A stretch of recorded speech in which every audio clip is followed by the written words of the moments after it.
திருக்குறள்ல வந்து தமிழர்களின் அடையாளம் அப்படின்னு வந்து சொல்லப்படுது.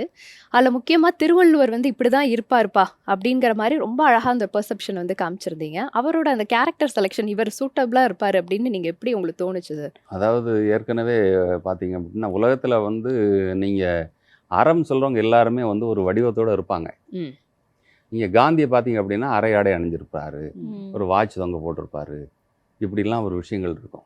இயேசுநாதர பார்த்தீங்கன்னா, இப்படி இருந்திருப்பாரு அப்படின்ட்டு ஒரு இது இருக்கு. அப்போ இந்த விஷயங்கள சொல்றதுக்கு வந்து ஒரு தோற்றம் தேவைப்படுது. இப்போ வள்ளுவர வந்து வேணுகோபால் சர்மா வரையும்போது, இப்படி தான் இருந்திருக்க கூடும் அப்படின்னுட்டு. இது மாரி கிளீன் ஷேவோட வந்திருந்தா நீங்க வள்ளுவர ஒத்துக்கிட்டு இருக்க மாட்டீங்க இல்லையா? வாய்ப்பே இல்ல சார். அவரே சொல்லியிருக்கிறாரு, "மழித்தலும் நீட்டலும் வேண்டா உலகம் பழித்தது ஒழித்து விடின்." ம். நீ ஷேவும் பண்ண வேண்டாம், தாடியும் வளர்க்க வேண்டாம். நல்லவனா மட்டும் இரு அப்படின்னு அவர் சொல்றாரு. அப்போ எங்களுக்கு வந்து ஒரு தோற்றம் தேவைப்பட்டுச்சு.